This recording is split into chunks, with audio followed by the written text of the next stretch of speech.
celular, mitosis. Existen dos tipos de división celular. La mitosis, que reproduce una copia exacta de la célula madre, y la meiosis, que genera las células por medio de la reproducción sexual. La mitosis se divide en 4 fases. El tiempo de la vida de las células cuando no se da la mitosis se llama interfase. Algunas células, como las neuronas humanas, pasan su vida entera en interfase porque nunca se dividen.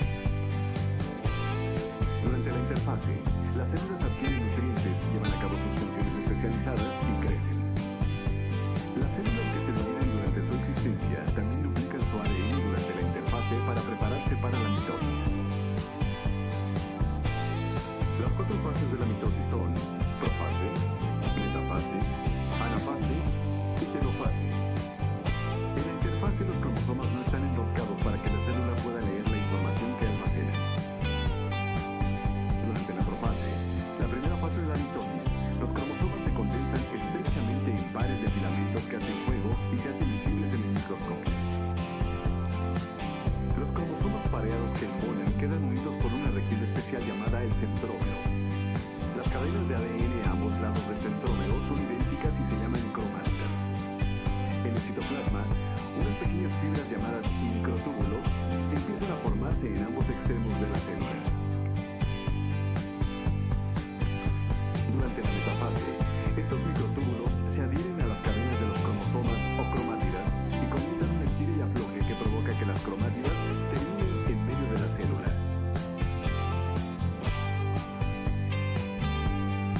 En la anafase, el centrómero se divide y los microtúbulos arrastran a las cromátidas a los extremos de la célula. En la última fase o telofase, los ahora cromosomas individuales se extienden de nuevo y vuelven a su estado relajado y se forma material nuclear alrededor de ellos. En tanto que el citoplasma se divide en 2 partes iguales rodeando a los 2 nuevos núcleos.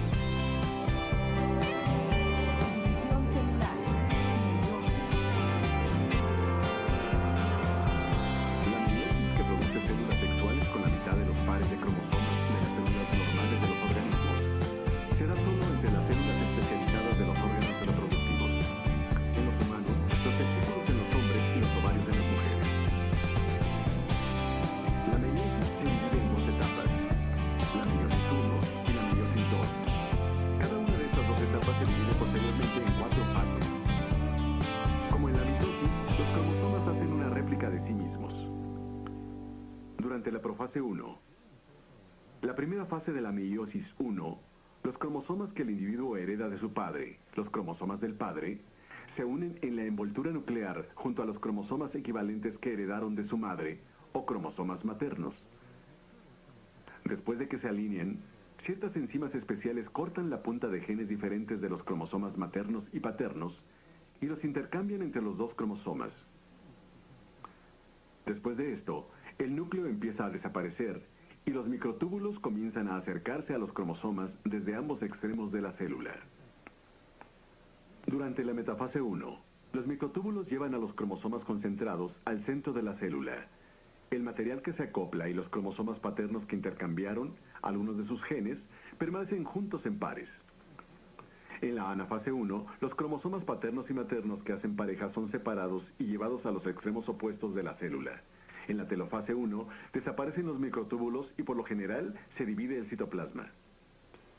Normalmente hay una pausa muy breve o no hay pausa entre la telofase 1 y la profase 2.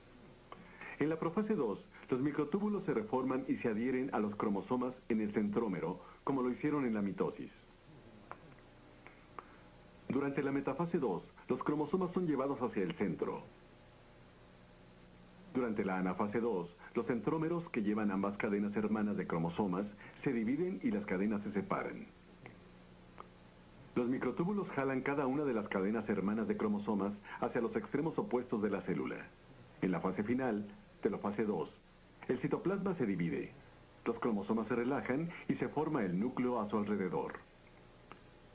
El resultado son 4 células sexuales con la mitad del número de cromosomas de las células normales del organismo. Asimismo, como resultado del intercambio de genes diferentes entre las cadenas de los cromosomas de los padres, Las células sexuales, al haberse entrecruzado, tienen una combinación genética diferente a la de la célula madre. Las células sexuales de los machos mamíferos experimentan más cambios citoplasmáticos porque les crece una cabeza en la que se concentra el ADN y un flagelo que impulsa a las células sexuales, que ahora se llaman espermas, a través del tracto de reproducción de la mujer. Los hombres generan millones de espermas continuamente. Las mujeres, por el otro lado, generalmente generan un óvulo al mes. Si se unen un esperma y un óvulo, el ADN que se encuentra en las dos células dará lugar a un individuo con algunos rasgos de su padre, otros de su madre y otros exclusivamente suyos.